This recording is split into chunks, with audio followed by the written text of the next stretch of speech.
So now we have our sequence ready for taking media, video in this case. I say media because media covers video, photo, graphics, and also audio, whether that be sound effects, spoken audio, or music. So just to quickly recap, here we have our sequence in our project bin, which is inside a bin labeled sequences. And we have a timeline now created right here, ready to take media. Here we have our videos. If we toggle between the list view and the icon view, we can see that all the videos are here. Now, if we look carefully at this, I'm just going to tilde so you can see this better. And I'm going to size up this footage. And if we look very briefly, you can see when the mouse is nowhere near any of these, we get just a representation of the video, one frame from the video. But if we put our mouse over the video, if you look at the very bottom right down here, you can see that there's a blue line and then there's a gap that moves along like a cursor. And as we scrub along, this is called scrubbing. You can see that it actually plays through the video. This is a really handy tool if you've got a lot of footage or a really long video that you're looking to use. This is a really handy way of finding where in the footage you want. Say you don't want any of this, you just want to get it just as he starts to pour the pellets. That's there. So you know by sight it's about a third into the video. You see how this works with all of the video clips, even inside here, all the way around. It's a really good way to have a quick check. If you've got loads of different clips that are similar of the same thing, kind of like this, I'm thinking, I want to see when the pizza is put in and it's closed. Okay, well, that's the pizza coming out. That's not right. Pizza. Okay, hold on. She's opening. That's my wife Emma's hand. Opening there, and okay, there's the pizza going in. And you can see exactly where that is. Now, if we take it a step further, if I tilde out, we want to first get this into our source monitor. You don't have to toggle over to it. There's a quick way to get it into your source monitor, which is double click. But you can also just drag that into your source monitor. Now this is the source monitor, this is the program monitor. The source monitor is it's a supporting video monitor or actual monitor of media, because images can come in here as well, to support the main output of your video. And in here, this is such a great part of Premiere Pro, because remember how we're scrubbing through here? We can scrub through here. Did you see how the playhead actually started here? It wasn't right at the beginning. That's because when we double clicked it, let's just close this for now, get that out of there. Not close all, because that would close all of the tabs. But if we did that, it won't let us do it now. But if we go into there and then we close all, it only closes in that. But let's just do a quick recap. If I close panel, what do? I could go to window and bring back the source monitor here. But I could also, that's right click and reset to save layout. Brilliant. When we saved the layout the first time, it had the audio track mixer up, which is why that then defaults back. No biggie. We're back to the source monitor. The point I'm making is that as you scrub through, if that's the bit that you want right there, you see as the pellets are just coming through, stop the mouse and double click, and the playhead will bring the video into the source monitor, and the playhead will be ready right at the point where you were at. So that's using the source monitor. Now, what you can do is you can bypass the source monitor, and sometimes I do, but not always. You can bypass the source monitor and drag your clip down into the timeline. And as you can see in the timeline, it's brought in a video track and an audio track, but it's brought the whole thing. Now, sometimes you may want to edit with the whole thing and just work your way along. But there's another way of doing it, so you can just bring in what you need so it doesn't overcomplicate things. There's no right or wrong way with regards to this, bringing in your footage into the timeline, whether it be straight into the timeline from your footage bin or via the source monitor. It just depends on your personal preference, and in all honesty, I switch between the two. I mainly use the source monitor when I'm bringing in additional clips. I usually build within the sequence first. But seeing as though we're talking about the source monitor, let's just go back to here a second. And let's say we want to start the clip in our timeline from here. Well, that's easily done. You see how the playhead is at that section in that video clip? What we could do is we could mark an in point, which is not that icon. It's actually this icon. I don't use any of these buttons. I use shortcuts, just like we do with here. So we got rid of so much of the stuff that's there. Not really going to tidy this up. It doesn't really bother me, and I don't ever really use anything in it, so I don't really feel the need to clean it out. It just stays there. It also helps if one of my second editors, if they use it, I've never asked them, but if they use it and they're on this machine, they can use it fine. So what I'm doing here is I've got this video clip in the source monitor, and I have the playhead at the point where I want it. So as you can mouse over and it says mark in, and it gives you the letter I. So on the keyboard, I'm going to press I. And you see what that's done. I'm going to tilde now so you can see it better.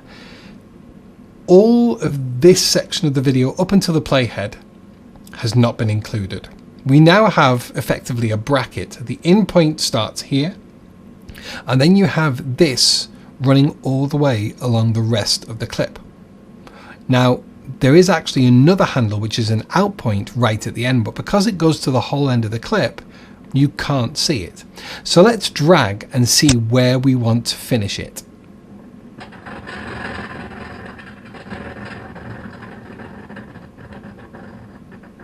Maybe about there. So what do? It's so intuitive. You just hit O. So I for in and O for out. So we want to be out of that clip by then. So we want to be in there and out there. I never recap with these, so I always double check myself with that. But yeah, so that's fine. If you want to tweak it a little bit, you can always grab this and move it out a little bit more. You see how it's moving past, and actually the video is going with you, even though the playhead is still here. When I let go, it goes back to where the playhead is. But it helps me to focus and to get exactly where I want it to go. In fact, I'm going to bring it back just to there. That's where I want it to go. I'm going to tilde to close that down again, or to minimize it. And we now have that clip ready, already selected with the parts that we want selected and ready to go. Let me just quickly touch over this area, fit. So this is a zoom area. You have it the same on here as well. You have fit and you have a half. What this is corresponding to is this video in this window. So if we go to 50%, that's zoomed it right in. If we go to 10%, it goes all the way out. So we could be led to believe that we're actually kind of probably around 20, maybe just a little bit less. We're at about 23-24% size. It doesn't really mean anything, but when we get into here and we start to do things and we possibly need to come out a little bit, it will be clearer. But understanding what these do really helps. Secondly, we have this drop down here as well, which is your playback resolution. It seems to default at half resolution. That doesn't mean that it will only be half resolution when you export out. These two selections for your resolution is just to help your machine. If you're using a 4K footage or even 8K footage and your machine isn't capable of playing it back at full speed or full resolution, you can help yourself out and help your machine out by stepping down the resolution. It's only for playback, it's not for output. So now that we have this clip selected with what we want to use in our clip, how do we then get that down to here? Well, there are a couple of ways. Firstly, it's not clear at first, but if you put your mouse or your cursor anywhere within, see that save, autosave ran? It's just gonna prompt me to hit Control S again. Remember, you need autosave. Autosave will save your, it will save your hairline if nothing else. If we want to get this in here, it's not clear at first, but if you put your cursor anywhere within the video in the source monitor, just like as if it was in here, and just click and grab and drag, we've now brought it into the sequence, onto the timeline.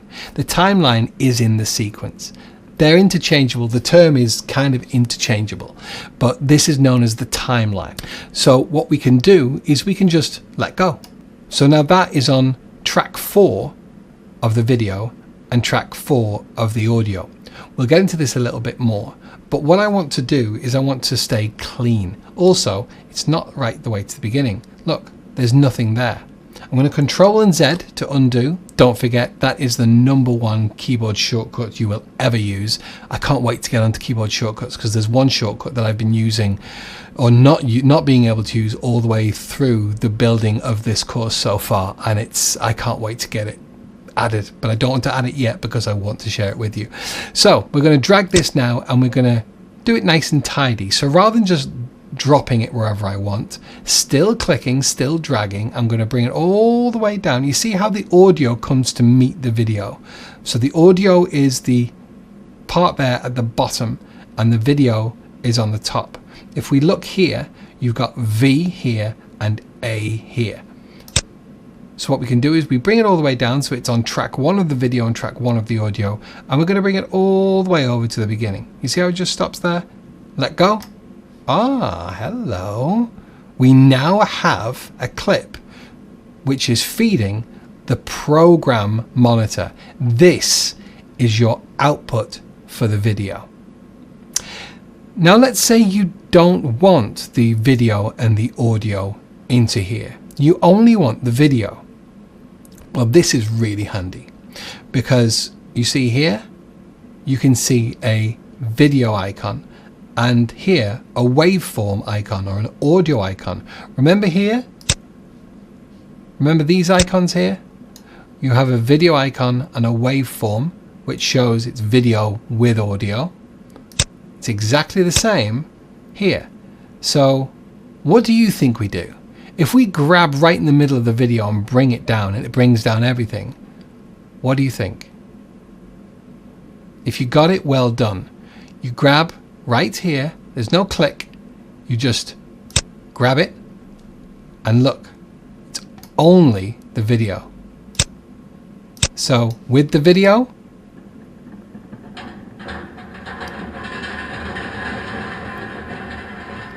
and without the video.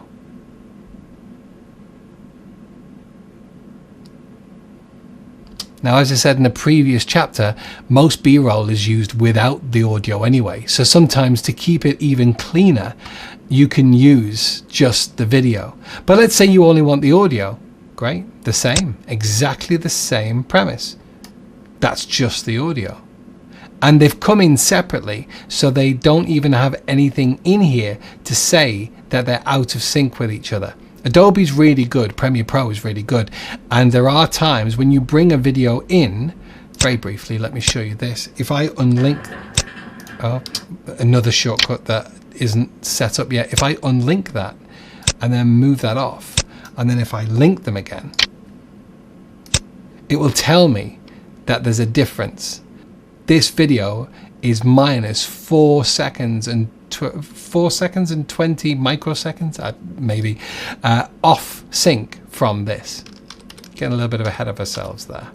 So that's getting the video into here. However, there's also a shortcut.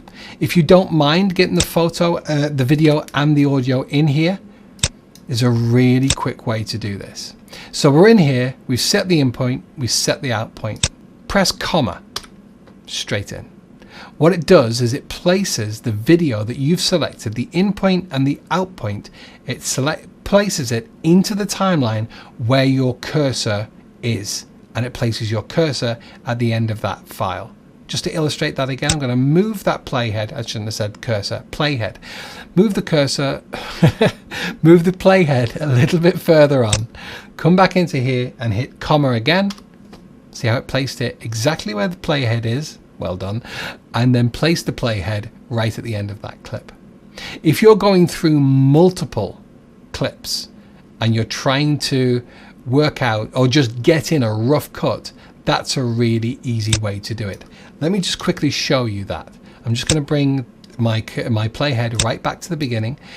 You can drag this around, which is easy. If you click in anywhere here, it won't move the playhead, because obviously you could be clicking on other things that are on other tracks. But if you click where this area is, where the numbers are, which is 15 seconds, 30 seconds, and so on, you can move your playhead around, or you can just drag, or if it's over here and you have the home key on your keyboard, there you go, straight to the beginning. So let's quickly do this. Watch how quickly we can build up a sequence by just that in, out, and comma.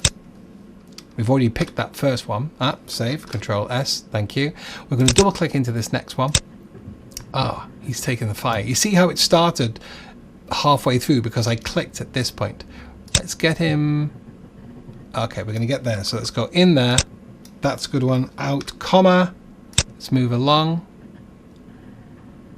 Yeah, I want to get that. Emma jumps out of the way. And I want to get. Yes. So I want to go in there. I don't want to show that. And I want to be out there. So that's in, out, comma.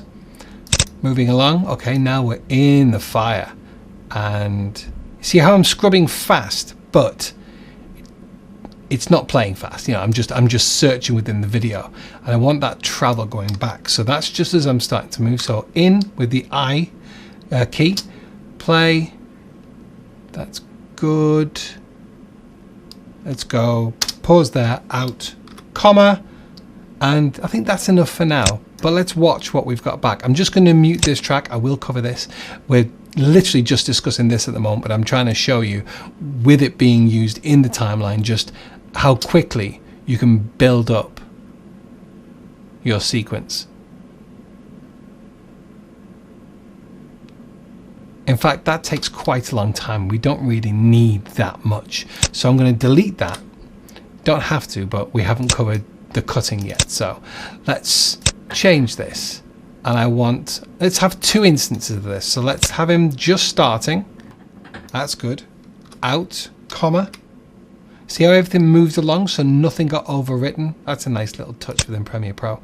And let's get a bit where it's all of it, like cascading. That's out there. Moves along again, and then it goes to there. Okay, so then we're going to highlight all these. Again, I will cover all this. And we're back. Muted there. We're back to the beginning. And let's have a look now.